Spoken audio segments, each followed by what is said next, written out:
Buenos días, mi nombre es Javier Andrés Quintero Jaramillo, soy instructor SENA del Centro Agropecuario de la Granja de la Regional Tolima y hoy vamos a dar un tema muy especial que se llama características del agua y vamos a entender por qué el agua es una partícula tan especial y única en la Tierra. Antes de empezar les quiero contar que la información que van a ver aquí fue tomada de bases de datos de la página de la biblioteca del SENA, que entrar es muy fácil, les voy a dar 3 pasos. Primero, en cualquier buscador, por ejemplo en Google, ustedes digitan biblioteca SENA, el primer enlace que les aparece ahí es el que debemos ingresar, le damos link ahí y nos va a abrir la página de la biblioteca del SENA. Ahí vamos a encontrar un link que dice bases de datos, le damos ahí y él nos va a llevar a todas las bases de datos que tiene el SENA en este momento. ¿Yo cuál les recomiendo? Yo recomiendo que usen la página Lincotech, la de Scopus, la de SciDirect, la de Ambientales y la de Libro. Igual hay muchas otras más. Yo recomiendo estas porque ahí encontramos buena información de la parte ambiental y de la parte química. Pero hay otras que son de salud, hay otras que son de otras ramas también importantes. Ahora sí empecemos en materia. El agua tiene diferentes características o propiedades que la hacen única. Una de ellas es la polaridad. ¿Y qué es la polaridad? La polaridad significa que cualquier molécula tiene una carga, ya sea negativa o positiva. Si no tiene ninguna carga se llama apolar, es decir, sin grupos polares. El agua se conforma por 2 átomos de hidrógeno y un oxígeno. El oxígeno está cargado negativamente, mientras que el hidrógeno tiene cargas positivas. Por esta razón es que el agua es el solvente universal, porque el agua puede reaccionar ya sea con otros compuestos negativos por el lado del hidrógeno o con algunos compuestos positivos por el lado del oxígeno. Estas dos moléculas de hidrógeno combinadas con el oxígeno forman un ángulo de 104 grados. ¿Qué tiene de especial esto? Que con esta forma que tiene la molécula de agua puede formar puentes de hidrógeno con otras moléculas de agua.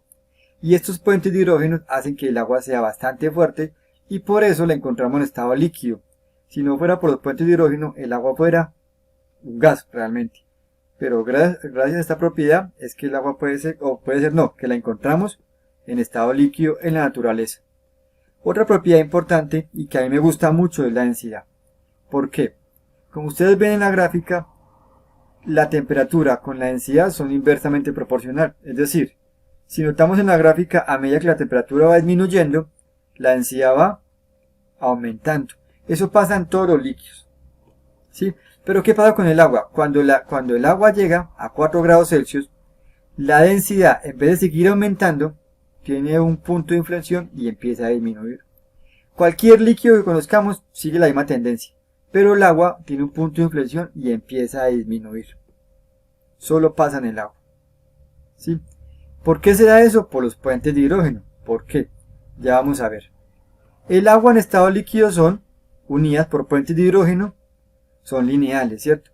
Pero cuando el agua se convierte en un sólido, toma esta forma tetraédrica y entonces lo que hace es expandirse. Por eso es que el agua congelada puede ocupar más volumen que el agua líquida.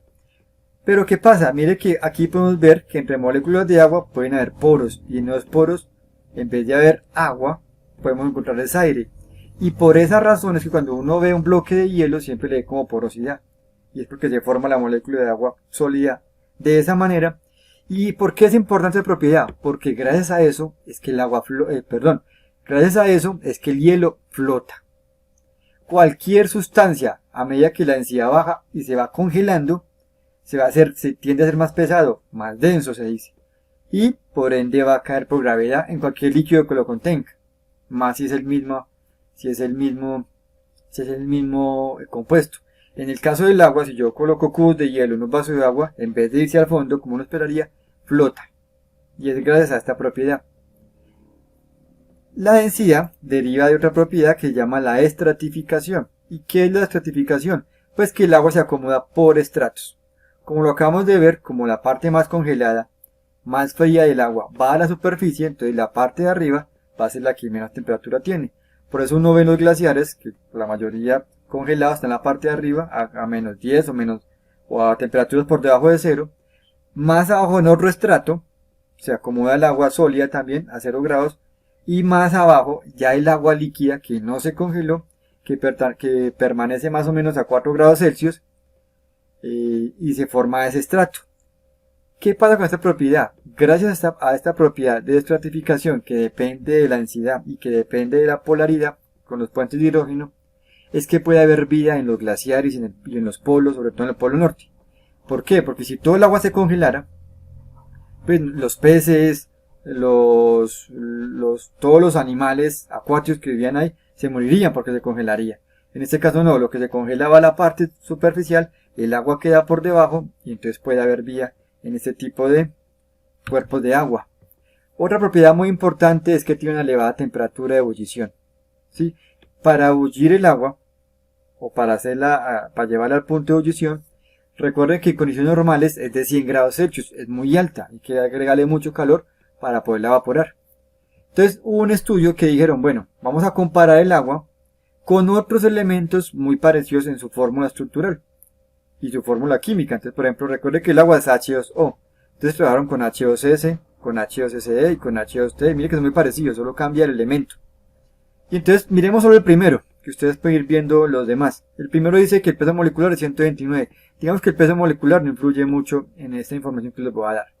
Pero mire temperatura de ebullición, 4 grados Celsius. Es decir, a temperatura ambiente, ese compuesto, H2TE, es un gas. Y mire la fusión, menos 51 grados Celsius.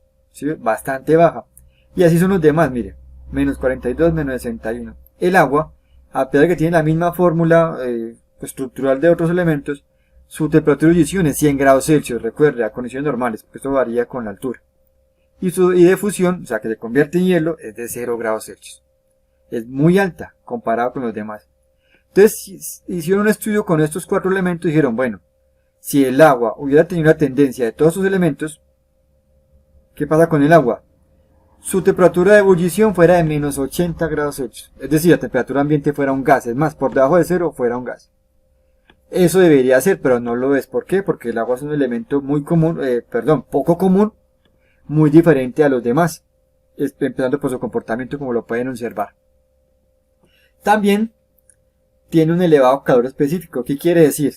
Que calentar el agua en 1 grado Celsius requiere bastante calor, requiere buen calor. Por ejemplo, para elevar la temperatura de 1 grado Celsius en 1 gramo de agua, solo pasar de 15 a 16, se requieren 1 caloría. ¿Sí? Entonces uno dice, bueno, pero miremos que la tabla, como vemos aquí, es la mayor de todas. Comparémoslo, por ejemplo, con algo conocido, que es el alcohol. Mire, es la .54. Por eso si yo pongo un vaso de alcohol y un vaso de agua, el alcohol se va a evaporar más rápidamente que el agua porque el agua tiene un mayor calor específico. Es muy difícil calentarla. Gracias a esta propiedad es que generalmente los cuerpos de agua siempre están por debajo de la temperatura ambiente. Uno puede estar en un lugar que la temperatura es de 40 grados Celsius, pero si usted se mete a una piscina o a un río, la temperatura no va a estar a 40, va a estar a 5 o 6 grados menos, porque el agua guarda ese calor específico. Lo mismo, esta propiedad hace que nosotros, que somos 70 a 80% agua, podemos estar en un ambiente a 40 grados Celsius y nosotros no vamos a estar a 40 grados Celsius, vamos a estar a 2 o 3 grados por debajo. ¿Por qué? Porque el agua que tenemos nosotros internamente va a ser difícil aumentar la temperatura. Entonces ayuda a regular la temperatura de los cuerpos de agua y también de los seres vivos. También tiene una elevada tensión superficial. ¿Qué quiere decir eso? Que el agua es difícil de romper. ¿Sí? La tensión superficial es una fuerza cortante que hay que hacer. Esto es importante porque, como podemos ver en la fotografía, pues algunos animales o algunos organismos pueden pararse fácilmente en el agua sin romper la tensión y beber de agua o inclusive cazar algunos microorganismos. ¿Qué rompen la tensión superficial? Los contaminantes, ¿cierto? O sea, las espumas, las grasas, se hacen en la parte de encima y rompen la tensión. Si se rompe la tensión, el agua es más vulnerable para ser contaminada. Y la otra propiedad que tiene el agua es que es transparente. El agua de por sí es transparente. El agua no tiene ningún color, ningún sabor. La contaminación con el paso del tiempo ha ido haciendo que esa transparencia se pierda, que ese color y que esté tomando color. Entonces la transparencia del agua es una propiedad del agua y que deberíamos mantener en todos los cuerpos de agua.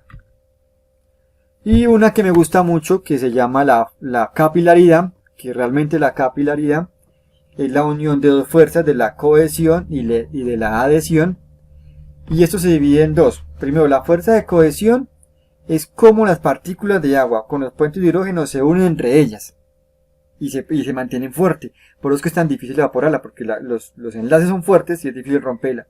Y la adhesión, como su nombre lo indica, es la fuerza que ellas tienen para adherirse al material que lo contenga. Entonces, si yo coloco un capilar, imagínense un pitillo, en un vaso de agua, ¿qué va a pasar? El agua empieza a fluir. Debido a estas dos fuerzas, a la fuerza de adhesión en las paredes y de cohesión entre ellas mismas. Y esto es lo que se llama capilaridad. Esta propiedad es muy importante porque esto hace que las plantas puedan tomar agua de la raíz o del suelo hacia la superficie. Por eso es que uno nota árboles tan grandes, de más de 5 o 6 metros, y uno dice, ¿cómo hace para alimentarse y llegar hasta allá el agua? Por esa propiedad de la capilaridad. Toma el agua a las raíces y la sube por esas dos fuerzas para tomarla como fuente de alimento. Recuerden que esta información fue sacada de las bases de datos. Ahí está la página, entren. Son páginas que son muy costosas si uno quisiera pagar por ellas. Ya el SENA lo hace por nosotros, entonces úsenlas. Y ahí van a encontrar artículos, van a encontrar simuladores, van a encontrar libros, van a encontrar normas técnicas, así que aprovechen este recurso. Agradezco su atención y nos vemos en una próxima oportunidad.